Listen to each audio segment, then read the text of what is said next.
আমি ঘরে একা ছিলাম, আর আমি ঘুমের ভান করেছিলাম। আর দেখি সেই কাজের ছেলেটি ধীরে ধীরে আমার দিকে এগিয়ে আসছে। একটু অস্বস্তি অনুভব করছিলাম। কাজের ছেলে এসে আমার কাছেই দাঁড়িয়ে গেল। আমার মনের ভেতর এক ধরনের ভয় আর কৌতূহল কাজ করছিল। কিন্তু তার পরবর্তী আচরণ আমাকে বিস্মিত করল। সে হঠাৎ আমার কাঁধে আলতো করে হাত রাখল। সে মুহূর্তে আমি কিছুটা অবাক হয়ে গেলাম। কিছুক্ষণ স্থির হয়ে রইলাম, কথা বলার জন্য ঠিক কী বলবো তা বুঝতে পারছিলাম না। তারপর সে, আমার নাম পূজা। আমি ছিলাম অনেক সুন্দর আর আকর্ষণীয়। আমি শহরে থাকায় সব সময় মডার্ন শর্ট ড্রেস পরে থাকতাম, যা আমাকে আরও আকর্ষণীয় করে তুলত। আমার স্বামী সব সময় এসব ড্রেস আমাকে দেখতে পছন্দ করতেন। তিনি আমাকে অনেক ভালোবাসতেন। বন্ধুরা, রেডি হয়ে যাও, আজকের গল্পটা অনেক বেশি স্পেশাল, কেউ মিস করো না। আর গল্পগুলো ভালো লাগলে ভিডিওটি লাইক, শেয়ার এবং চ্যানেলটি সাবস্ক্রাইব করো প্লিজ। আমার বিয়ে যে পরিবারে হয়েছে সেখানে আমার স্বামী ছাড়া আর কেউ ছিল না। আমার স্বামী তার বাবা মায়ের একমাত্র সন্তান ছিলেন। তার বাবা মা খুবই ধনী ছিলেন, কিন্তু এক দুর্ঘটনায় তারা দুজনেই মারা যান। এরপর সমস্ত সম্পত্তি আমার স্বামীর নামে হয়ে যায়। আমার স্বামী তখন সম্পূর্ণ একা এবং অগাধ সম্পত্তির মালিক ছিলেন। আমাদের বাড়িতে সবকিছুই ছিল, কিন্তু একটাই জিনিসের অভাব ছিল, সন্তান। আমার স্বামী ব্যবসার কাজে খুব ব্যস্ত থাকায় এই বিষয়ে কখনো ভাবেননি। কাজের কারণে তিনি প্রায় বিদেশে থাকতেন। আমি বাড়িতে এক রানীর মতো থাকতাম। বাড়ির সব কাজের জন্য কর্মচারী ছিল, তাই আমাকে কিছুই করতে হতো না। দৈনন্দিন রুটিনের মতোই আমার স্বামী আমাকে জানালেন যে তিনি ব্যবসার কাজে বিদেশে যাচ্ছেন। তিনি বললেন, আজ রাতেই আমার ফ্লাইট, তুমি নিজের যত্ন নিও। সেই রাতেই আমার স্বামী বিদেশের উদ্দেশ্যে রওনা দিলেন। আমি রাতটি বেশ শান্তিতে কাটালাম। সকালে ঘুম ভেঙে আমি ঘরের বাইরে তাকিয়ে দেখি আমার 16 বছর বয়সী বাড়ির কাজের ছেলে রান্নাঘরে নাশতা বানাচ্ছে। যদিও তার বয়স 16, তবে তাকে বড়দের মতো দেখাচ্ছিল। সে দেখতেও অনেক সুন্দর ছিল। খুব মনোযোগ সহকারে সে তার কাজ করছিল। কাজ শেষ করেই সে নিজের ঘরে চলে যেত। তবে আমার মনের এক কোণে তার প্রতি একটা অদ্ভুত আকর্ষণ তৈরি হচ্ছিল। আমি একজন আধুনিক এবং রূপসী নারী ছিলাম। বেশিরভাগ সময় আমি একাকী থাকতাম, যা আমার জন্যে অনেক কষ্টের ছিল। আমার পোশাকগুলোও বেশ আধুনিক ছিল। অন্য কেউ হলে এতদিনে হয়তো আমার প্রতি আকৃষ্ট হয়ে পড়ত। আমি সব সময় ছোট পোশাক পরতে ভালোবাসতাম, কিন্তু আমার এই কাজের ছেলে কখনো আমার দিকে সেভাবে তাকাতই না, যা আমাকে কিছুটা অস্থির করে তুলেছিল। তখনও আমি ছোট পোশাক পরেই ছিলাম, আর পোশাক পাল্টানোর প্রয়োজনও মনে করিনি। সেই অবস্থাতেই রান্নাঘরে গিয়ে পৌঁছালাম। আমি তাকে নিজের দিকে আকৃষ্ট করার চেষ্টা করলেও সে প্রতিবারই আমাকে উপেক্ষা করত। রান্নাঘরে তখন শুধু আমরা দুজনই ছিলাম, আর বাড়িতেও সারাদিন আমরা একাই থাকতাম। কিছুদিন এভাবে কাটতেই আমার মধ্যে তার প্রতি একটা বিশেষ আকর্ষণ তৈরি হতে লাগল। তবে সে যেন এমন এক অদ্ভুত মনের মানুষ ছিল যে আমার মতো সুন্দরী একজন নারীকে একা পেয়েও তেমনভাবে আকৃষ্ট হচ্ছিল না। যতই চেষ্টা করতাম ততবারই ব্যর্থ হতাম। আজও আমি ইচ্ছা করে বিশেষ ধরনের পোশাক পরে তার সামনে এলাম এবং বললাম, আমার জন্য নাশতা তৈরি করে দাও তো, একটু তাড়াতাড়ি। সে একবার তাকিয়ে চোখ নামিয়ে নিল এবং বলল, আমি আপনাকেই নাশতা বানিয়ে দিচ্ছি ম্যাডাম। তার এমন সরলতা যেন আমাকে আরও বিভ্রান্ত করে তুলল। হঠাৎ আমার মনে হলো, যখনই আমি তার সামনে যাই সে সবসময় কোনো না কোনো কাজে ব্যস্ত থাকে, তাই সে হয়তো চোখ এড়িয়ে যায়। মনে হলো তাকে ফাঁকা সময়ের সামনে পাওয়া দরকার। মাথায় একটু চিন্তা এলো। একদিন তাকে বললাম, আজ আমার শরীরটা ভালো লাগছে না, তাই নাশতা আমার ঘরে নিয়ে এসো। আমার কথায় সে একটু থেমে গেল, কারণ এ পর্যন্ত আমার ঘরে কোনো পুরুষ কাজের ছেলে যায়নি। সাধারণত তারা রান্নাঘর কিংবা বাইরের কাজেই সীমাবদ্ধ থাকত। সে কখনোই আমার ঘরে প্রবেশ করেনি। তবে আজ আমি তাকে ঘরে ডেকে আনলাম। আমি ভাবছিলাম, সে তো একজন পুরুষ, যতই উপেক্ষা করুক আমার মতো আকর্ষণীয় একজন নারীকে এড়াতে পারবে না। ঘরে গিয়ে আমি একদম স্বাভাবিকভাবে বসে রইলাম। কিছুক্ষণ পর সে দরজায় নক করল। আমি তাকে ভেতরে আসতে বললাম। সে একটু দ্বিধাগ্রস্ত হয়ে ঢুকল এবং খাবারটি রেখে চলে যাচ্ছিল। তখনই আমি তাকে থামিয়ে দিলাম। আমি তাকে বললাম, তুমি একা একা রান্নাঘরে এত কাজ করো, নিশ্চয়ই ক্লান্ত হয়ে পড়ো। তোমার সাহায্যের জন্য যদি আর কেউ দরকার হয় তবে আমাকে বলো। কথা বলার একটা অজুহাত খুঁজছিলাম, যেন সে আমার দিকে কিছুটা আকৃষ্ট হয়। কিন্তু সে মাথা নিচু করে দাঁড়িয়ে থেকে বলল, না ম্যাডাম, আমার কোনো সমস্যা নেই। আগে বড় এক পরিবারে কাজ করেছি, যেখানে অনেকের জন্য খাবার বানাতে হতো। এখানে তো 2 জনের জন্যই করতে হয়, তাই আমার জন্য কাজ সহজ। এরপর আমি বললাম, একটা বিষয় আমাকে খুব ভাবায়। তুমি কি আমার একান্ত কথা শুনবে? সে কিছুটা বিস্মিত হয়ে আমার দিকে তাকালো। আমি বললাম, আমার স্বামী আমাকে সবসময় স্বাধীনতা দিয়েছেন, কিন্তু এই স্বাধীনতার অর্থ এতটা স্বাধীন ভাবিনি যে আমাকে বাড়ির যুবক কাজের লোকদের মাঝে একা রেখে তিনি চলে যাবেন। আমি বললাম, আমার স্বামী তোমার উপর এত বিশ্বাস করেন কেন? তোমার মধ্যে এমন কি আছে? আমার প্রশ্ন শুনে সে কিছুক্ষণ চুপ থাকল। তারপর বলল, এটা তো আপনার স্বামীই বলতে পারবেন। আমার কাজ এই বাড়ির দায়িত্ব পালন করা, আর সেটা আমি যথাযথভাবে করছি। যদি কোনো অভিযোগ থাকে তাহলে আপনি তাকে জানাতে পারেন। সে চলে যাওয়ার চেষ্টা করছিল, তখনই আমি বললাম, আমার তোমার উপর বেশ কিছু অভিযোগ আছে। আমার কথায় সে একটু অস্থির হয়ে গেল, কারণ আমার সুরে কিছুটা কড়াভাব ছিল। সে ভেবেছিল আমি হয়তো তার কাজ নিয়ে অসন্তুষ্ট, আসলে আমার মনোভাব অন্যরকম ছিল। সে চিন্তিত হয়ে বলল, আপনার কি অভিযোগ আছে আমার বিরুদ্ধে? আমি তো সবসময় চেষ্টা করি যাতে আপনাকে কোনো অসুবিধা না হয়। আমি বললাম, এই বাড়িতে রাতে একা থাকলে আমার একটু ভয় লাগে। আমি চাই আমার সঙ্গে একটি সাহায্যকারী থাকুক, কারণ বাড়ির সবাই কাজ শেষে কোয়ার্টারে চলে যায়। আমার কথা শুনে সে কিছুটা বিস্মিত হল।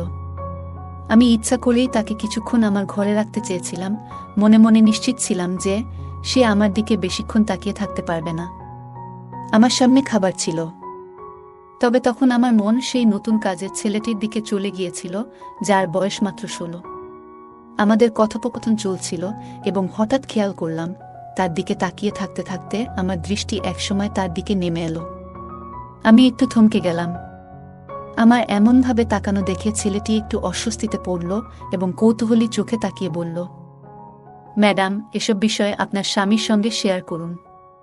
এরপর সে দ্রুত ঘর থেকে বেরিয়ে গেল, আর আমি চুপচাপ বসে ভাবতে লাগলাম, যাকে এতদিন শুধু কাজের ছেলে ভেবেছিলাম, সে যেন সম্পূর্ণ আলাদা এক ব্যক্তিত্ব।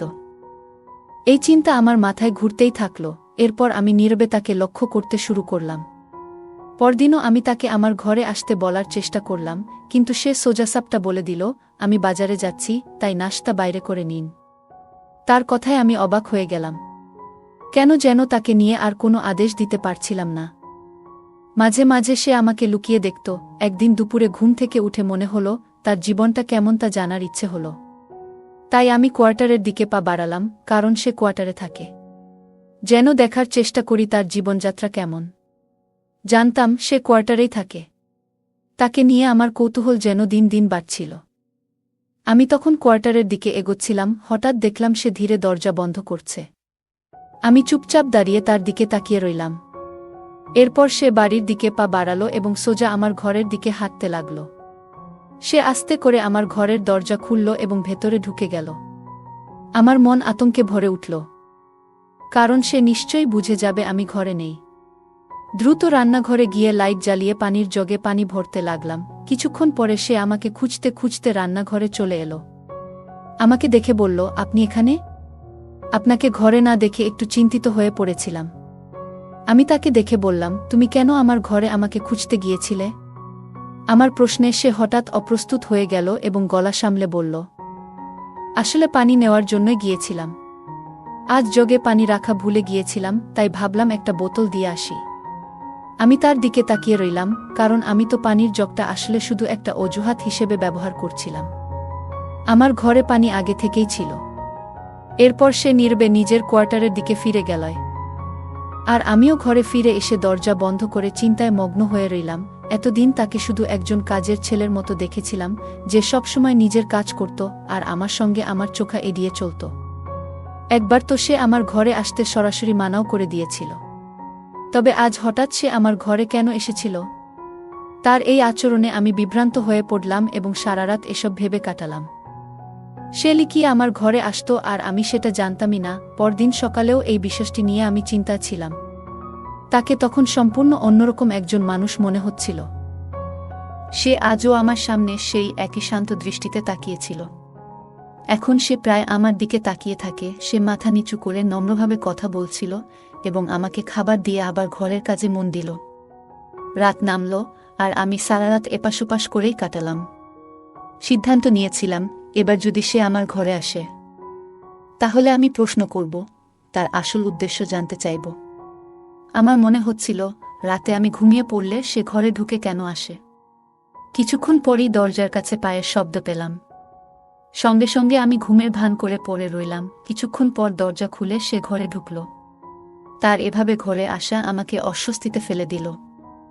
সত্যি বলতে আমি খারাপ চরিত্রের কেউ নই, তবে তাকে নিয়ে এক অদ্ভুত আকর্ষণ অনুভব করছিলাম, তাই তার মনোযোগ পেতে চেষ্টা করছিলাম। কিন্তু কখনোই মনে করিনি সে আমার সম্মানহানি করবে বা আমার একাকিত্বের সুযোগ নেবে। আমি ঘরে একা ছিলাম, আর তাকে ধীরে ধীরে আমার বিছানার দিকে এগিয়ে আসতে দেখে আতঙ্কিত হয়ে পড়লাম। স্বামীর উপর হতাশা কাজ করছিল, কিভাবে সে আমাকে একা এখানে রেখে অচেনা লোকের উপর এতটা বিশ্বাস করতে পারল। কাজের ছেলেটি আমার বিছানার কাছে এসে থেমে গেল। আমার বুকটা আতঙ্কে ধকধক করতে লাগল, কিন্তু তার পরবর্তী আচরণ আমাকে অবাক করল। সে হঠাৎ আমাকে এমনভাবে স্পর্শ করল যে আমি কিছুটা বিস্মিত হয়ে পড়লাম। এক মুহূর্ত স্থির হয়ে থাকলাম, কোনো কথা বললাম না, আর কিছুক্ষণের মধ্যেই সে চলে গেল। পরের দিন মনটা যেন অদ্ভুত এক অনুভূতিতে ভরে ছিল, বারবার সেই ঘটনার কথা মনে পড়ছিল। কিছু সময় পর যখন সে আমার কাছে খাবার নিয়ে এল, আমি নিজের ভাবনা গুছিয়ে নিলাম। তাকে দেখে আমার ভেতরে এক অজানা ভয় কাজ করল। আমার প্রতিক্রিয়া দেখে সেও কিছুটা থমকে গেল। আমি তাড়াতাড়ি বললাম, আমার এখন খিদে নেই, তুমি খাবার রেখে যাও, আমি পরে খাবো। এটা বলে আমি তাড়াতাড়ি নিজের ঘরে চলে এলাম। এখন আর আগের মতো স্বাভাবিক থাকতে পারছিলাম না। তার আচরণ বারবার মনে পড়ছিল। পরের রাতেও সে একইভাবে আমার ঘরে এলো এবং আমার বিছানার কাছে এগিয়ে এলো। আমি ঘুমের ভান ধরে পড়ে রইলাম। যদিও মনে মনে তার সাথে প্রশ্ন করতে চাইছিলাম, কিন্তু আমার মধ্যে যেন সেই সাহসটা খুঁজে পাচ্ছিলাম না। প্রতিদিন একই ঘটনা ঘটতে থাকল, আর যখনই আমার স্বামী ফোন করত, আমি সব ঠিক আছে বলেই কাটিয়ে দিতাম। কিন্তু দিন দিন আমার অস্বস্তি বাড়তে লাগল। সে লুকিয়ে আসত আর আমার কাছে এসে চুপচাপ দাঁড়ায় থাকত এবং পরে চলে যেত। মনে হতো তার মধ্যে এক অদ্ভুত রহস্য লুকিয়ে আছে, যা আমি জানতাম না। এক রাতে সে আবার আমার ঘরে ঢুকল এবং সে চলে যাওয়ার পর আমি আস্তে করে উঠে তার পেছনে এগোলাম। লক্ষ্য করলাম সে বাড়ির বাইরে কোয়ার্টারে না গিয়ে গেটের দিকে এগোচ্ছে। এ দৃশ্য দেখে আমি একটু ভয় পেয়ে গেলাম। রাতের এ সময় সে কোথায় যাচ্ছে? আমি সারা রাত অপেক্ষায় কাটালাম, কিন্তু সে আর ফিরল না। তার এসব অদ্ভুত আচরণে আমার ঘুম উড়ে গেল। অপেক্ষা করতে করতে ভোর 5টা নাগাদ দেখলাম সে ঘরে ঢুকছে। তার পরনে থাকা কাপড়ে লাল দাগ দেখা যাচ্ছিল, যেন খুব ক্লান্ত ছিল। দ্রুত কোয়ার্টারের দিকে যেতে শুরু করল, আর আমি অবাক হয়ে ভাবতে লাগলাম, সে সারা রাত কোথায় ছিল। তার এই রহস্যময় আচরণ আমার মনে ভীতি ও সন্দেহের সৃষ্টি করল। সে তো আমার কাছে কেবল একজন তরুণ চাকর, কিন্তু তার এমন অদ্ভুত আচরণে তাকে নিয়ে আতঙ্কিত হচ্ছিলাম। আগে তার কাছাকাছি থেকে ভয় পেতাম না, কিন্তু এখন তার প্রতিদিনের এই রাতের কার্যকলাপ আমার মনে অস্বস্তি বাড়াচ্ছিল। রাতে আমার ঘরে এসে যাওয়ার পর সে কোথায় যেত এবং কেন ভোর 5টা নাগাদ ফিরে আসত, এই সব কিছু ভাবতে গিয়ে আরও ভয় বাড়ছিল। আমার স্বামী প্রতিদিন কাজ থেকে ফিরলে খুবই ক্লান্ত থাকত এবং তার জামাকাপড়ও বেশ নোংরা হয়ে যেত। আমি ছোটবেলা থেকে খুবই যত্নে বড় হয়েছি, তাই এই ধরনের পরিস্থিতি দেখে ভীত হয়ে যেতাম। আমার মানসিক শান্তি বিঘ্নিত হচ্ছিল, যার ফলে আমি প্রায় অসুস্থ হয়ে পড়ছিলাম। একদিন আমার স্বামী আমাকে ফোন করে আমার স্বাস্থ্যের খোঁজখবর নিল। কথা বলতে গিয়ে আমি চোখের পানি ধরে রাখতে পারলাম না এবং তাকে বললাম যে আমার একজন কাজের মহিলা প্রয়োজন। আমি এখানে একা পুরুষ কর্মচারীদের সাথে থাকতে আরাম বোধ করি না। আমার স্বামী আমাকে শান্ত করার চেষ্টা করল এবং বলল, তুমি এখনও বাইরের জগৎ সম্পর্কে ভালোভাবে জানো না। অনেক সময় এই ধরনের গৃহকর্মীরা বিশ্বস্ত না হয়ে চুরি করে বা সমস্যা সৃষ্টি করে। তাই আমি তোমার নিরাপত্তার ব্যাপারে চিন্তিত। কিন্তু আমি এই কর্মচারীকে পুরোপুরি বিশ্বাস করি। আমি শিগগিরই বাড়ি ফিরে আসব। তার এই কথাগুলো শুনে আমি অবাক হলাম। আমার মনে হচ্ছিল, কেন আমার স্বামী এই কর্মচারীর উপর এতটা বিশ্বাস করছে। তাকে বললাম, তুমি ঠিক বলেছ, সবাইকে বিশ্বাস করা যায় না। অনেক সময় মানুষ মুখোশ পরে আমাদের মতো সরল মানুষদের বোকা বানায়। এরপরে আমি নিজেও একটু আতঙ্কিত হয়ে পড়েছিলাম, এই ভেবে যে হয়তো এই কর্মচারী তেমন ভালো নাও হতে পারে যতটা আমার স্বামী তাকে মনে করছে। তবে আমার স্বামী আমাকে বলল, আমি তাকে চোখ বন্ধ করেই বিশ্বাস করি। এ বিষয়ে যদি কেউ আমাকে কিছু উল্টোপাল্টা বলে, তাও আমি বিশ্বাস করব না, কারণ আমি নিশ্চিত যে সে তোমার সাথে কিছু ভুল করতে পারে না। তাকে নিয়ে আমার পূর্ণ আস্থা আছে। আমার স্বামীর এই কথাগুলো শুনে আমি খুব চিন্তায় পড়ে গেলাম। মনে হলো হয়তো আমার স্বামী আমার কথাগুলো বিশ্বাস করবে না। সত্যিটা জানাতে চাইছিলাম, তবে সেদিন আর কথা বাড়ালাম না, কিন্তু একা একা চিন্তা করতে করতে আরও বিচলিত হয়ে পড়লাম। গৃহকর্মীর দৈনন্দিন কাজের রুটিন আগের মতোই চলছিল। রাতের বেলায় সে বাড়ির ভেতর ঘুরে বেড়ায়, যখন তখন বেরিয়ে যায়। তার এই আচরণে আমি আতঙ্কিত হয়ে পড়লাম। বারবার ইশারায় স্বামীকে জানাতে চেষ্টা করলাম, কিন্তু সে কিছু শুনতে চাইছিল না। একদিন আমি শেষমেশ স্বামীকে বলে বসলাম যে একজন স্বামীর উচিত তার স্ত্রীর কথায় বিশ্বাস রাখা। আমি জানি এই কর্মচারী আসলে যেমন দেখায় তেমন নয়, এবং সে মাঝে মাঝে বেশ অদ্ভুত আচরণ করে। আমার কথা শুনে স্বামী অবাক হয়ে বলল, কেন, সে এমন কি করে যা তোমাকে ভীত করে তুলছে? আমি তো তোমার কথা কিছুই বুঝতে পারছি না। আমি কিছু বলার আগে হঠাৎ সেই গৃহকর্মী চায়ের কাপ নিয়ে এসে আমার সামনে দাঁড়ালো এবং আমাকে কঠিন চোখে তাকালো। আমি আতঙ্কে জমে গেলাম। কথার প্রসঙ্গ পাল্টে তাড়াতাড়ি ফোন রেখে দিলাম। সেই চাকর এসে বলল, আপনার স্বামীর সাথে অকারণে এ ধরনের কথা বলে তাকে চিন্তিত করবেন না। যদি আমার উপর আপনার কোনো সন্দেহ থাকে, সরাসরি আমাকে জিজ্ঞাসা করুন। আমি তো কখনো আপনার সাথে খারাপ কিছু করিনি এবং সব সময় খুব নম্রভাবেই কথা বলেছি। আপনি নিশ্চিন্ত থাকুন, আমি আপনাকে কোনো ক্ষতি করব না। তার কথাগুলো নম্র শোনালেও আমি বুঝতে পারছিলাম সে আসলে আমাকে সতর্ক করছে যেন আমি আমার স্বামীকে কিছু না বলি। আমি চুপ করে থাকলাম। তার দৃষ্টি নিজের থেকে সরাতে বললাম, না, তোমার উপর সন্দেহ নেই, তবে একাকিত্ব ও ভয় আমায় কাবু করে ফেলছে। আমি একা থাকতে পারছি না, তাই চাইছি যেন একজন মহিলা সহকারী আমার সাথে থাকে। সে আমাকে এক ধরনের ভাবলেশহীন চোখে কিছুক্ষণ দেখে নিয়ে বলল, আপনি চিন্তা করবেন না, এখন থেকে আপনার আর ভয় লাগবে না। আমি নীরবে মাথা নাড়লাম, কিন্তু মনে মনে সিদ্ধান্ত নিলাম যে আমার স্বামীকে সব বলতেই হবে। এরপর থেকে গৃহকর্মী যেন আমাকে নজরে রাখার কাজ শুরু করল। আগে কাজ শেষ করেই কোয়ার্টারে চলে যেত, কিন্তু এখন সে সারাদিন বাড়ির আশেপাশে ঘোরাঘুরি করত এবং প্রায়ই আমার ঘরের দিকে উকি দিত। তার এই অদ্ভুত আচরণে আমি ভয় পেতে শুরু করলাম। আমার মনের অবস্থা ক্রমেই খারাপ হয়ে উঠছিল। অসহায়ত্ব যেন চরমে পৌঁছে গিয়েছিল। না পারছিলাম আমার স্বামীকে কিছু বলতে, না পারছিলাম এই গৃহকর্মীর থেকে মুক্তি পেতে। আমার মনে হচ্ছিল সে যেন আমাকে নিজের নিয়ন্ত্রণে নিয়ে ফেলেছে।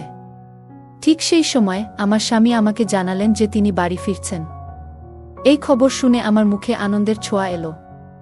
আমি অপেক্ষা করতে লাগলাম যেন সামনে বসে তাকে সব কিছু জানাতে পারি। কিছুদিন পর আমার স্বামী বাড়ি ফিরে এলেন। কাজের ছেলে আবার আগের রুটিনে ফিরে গেল, কাজ শেষ করেই বাইরে চলে যাচ্ছিল। আমি তখন স্বামীর সাথে একান্তে সময় কাটাচ্ছিলাম। আমার অবস্থা দেখে স্বামী অবাক হয়ে বললেন, তুমি এত দুর্বল হয়ে পড়েছ কেন? বাড়ির সব ব্যবস্থাই তো রয়েছে, আর এই গৃহকর্মীও তো বলেছে যে সে তোমার বেশ খেয়াল রেখেছে। আমি তার উপর বিশ্বাস করি, সে নিশ্চয়ই ঠিকমতো খেয়াল রেখেছে। তবে কি এমন কি ঘটেছে যা তোমাকে এমন দুর্বল করে দিয়েছে? তার কথা শুনে আমি চুপচাপ তাকিয়ে রইলাম। তখনও তিনি গৃহকর্মীকে একজন ভালো কর্মচারী হিসেবেই দেখছিলেন। আমি বললাম, আমার সমস্যার কারণ এই চাকর। আমি তার সাথে স্বস্তি পাচ্ছি না। আমি চেয়েছিলাম যেন কোনোভাবে আমার স্বামী তাকে দূরে রাখে। প্রতিদিন সে আমার ঘরে আসত, আর আমি চাইলেও কিছু করতে পারছিলাম না। আমি জানতাম সে বুঝে গেছে যে আমি তার উদ্দেশ্য সম্পর্কে সচেতন। আমার কথা শুনে স্বামী গভীরভাবে চিন্তায় পড়লেন এবং বললেন, আমাকে ক্ষমা করো। আমি জানতাম না যে সে এমন হতে পারে। অন্ধবিশ্বাস করেছিলাম। তার চোখে অবিশ্বাসের ছাপ ছিল, তবে আমি তাকে বোঝাতে সক্ষম হলাম যে এটাই সত্য। সে আমার স্বামীকে এতটাই মানসিক কষ্ট দিয়েছিল যে একদিন তার শরীর খারাপ হয়ে যায় এবং তাকে হাসপাতালে নিয়ে যেতে হয়। আমি খুবই উদ্বিগ্ন হয়ে পড়লাম, যদি স্বামীর কিছু হয়ে যেত, তবে আমি নিজে বাঁচতে পারতাম না। আমার স্বামীর জন্য চোখের পানি ফেলছিলাম, তখনই হঠাৎ সেই চাকর এসে বলল, আপনি কি এমন কিছু বলেছেন যা তার এ অবস্থার কারণ হয়েছে? আমি অবাক হয়ে বললাম, তিনি আমার স্বামী, আমি যখন ইচ্ছা তার সাথে কথা বলতে পারি। সে আমার কথা শুনে চলে গেল। 10 দিন পর আমার স্বামী সুস্থ হয়ে বাড়ি ফিরলেন। আমি চুপচাপ ছিলাম এবং তাকে বললাম, আমি আসলে কোনো গোপনীয় কিছু বলিনি। বাড়িতে কিছুই ঘটেনি, শুধু চাইছি তুমি আমার পাশে থাকো। আমি তাকে বোঝানোর চেষ্টা করলাম, কিন্তু তিনি বললেন, তুমি এভাবে কথার প্রসঙ্গ বদলাচ্ছ কেন? আমি নিশ্চয়ই সেই গৃহকর্মীকে জিজ্ঞেস করব এবং তাকে বাড়ি থেকে বের করে দেব। আমি বিশ্বাস করতে পারছি না, এতদিন তাকে ভরসা করে এসেছি, অথচ সে আমাদের এমনভাবে ঠকিয়েছে। স্বামীর কথায় আমি অস্বস্তিতে পড়লাম। তিনি মানসিক চাপে ছিলেন এবং দৃঢ় সিদ্ধান্ত নিয়েছিলেন গৃহকর্মীর সাথে কথা বলার। কিন্তু আমি ভীত ছিলাম, কারণ মনে হচ্ছিল যদি আমার স্বামী গৃহকর্মীর সাথে কথা বলেন তবে সে হয়তো তাকে আরও বিপদে ফেলবে। আমি ভেবেছিলাম আমার স্বামীকে গৃহকর্মীর কাছ থেকে বিপদে পড়তে দিই না। তাকে এ বিষয়ে বোঝানোর অনেক চেষ্টা করলাম, কিন্তু তিনি একবারও শুনলেন না। একদিন স্বামী আমাকে শপিংয়ে পাঠালেন, আর আমি চিন্তায় পড়ে গেলাম, এতক্ষণে তিনি হয়তো চাকরটির সাথে একাই কথা বলছেন। মনের অস্থিরতায় শপিং বাদ দিয়ে তৎক্ষণাৎ বাড়ি ফিরলাম। ঠিক যেমন ভাবছিলাম, স্বামীর ঘর থেকে তর্কাতর্কির আওয়াজ শোনা যাচ্ছিল। আমার স্বামী খুব রেগে গিয়ে গৃহকর্মীকে কিছু বলছিলেন। তার কথায় আমি হতবাক হয়ে গেলাম। আমার স্বামী বলছিলেন, আমি তো বলেছিলাম সেই তাবিজটা সতর্কতার সাথে আমার স্ত্রীর উপর থেকে সরিয়ে বাইরে গিয়ে মাটিতে পুঁতে রাখতে। আমি এটি সন্তান লাভের জন্য সংগ্রহ করেছি। আসলে সে অসুস্থ, আর তাই তাকে জানাতে চাইনি। গোপনে তোমাকে দিয়ে এই কাজটি করাতে চেয়েছিলাম, কিন্তু হয়তো সে কিছু সন্দেহ করেছে।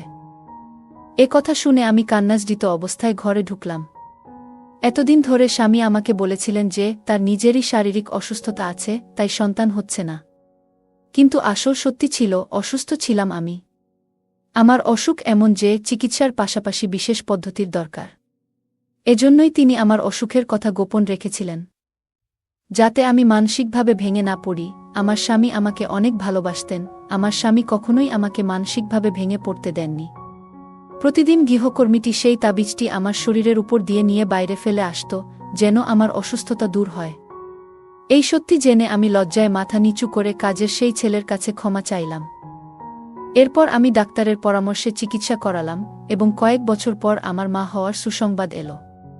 এখন আমি ও আমার স্বামী, আমাদের সেই বিশ্বস্ত কাজের লোক, একসাথে সুখে শান্তিতে জীবন কাটাচ্ছি। বন্ধুরা, যদি এই গল্পটি ভালো লেগে থাকে তাহলে দয়া করে ভিডিওটি লাইক করুন এবং আমাদের চ্যানেলটি সাবস্ক্রাইব করুন। পাশে থাকা বেল আইকনটি প্রেস করুন, যাতে করে আমরা যখনই নতুন ভিডিও আপলোড করি তার নোটিফিকেশন সবার আগে আপনার কাছে পৌঁছে যায়। ধন্যবাদ, দেখা হবে আমাদের পরবর্তী ভিডিওতে।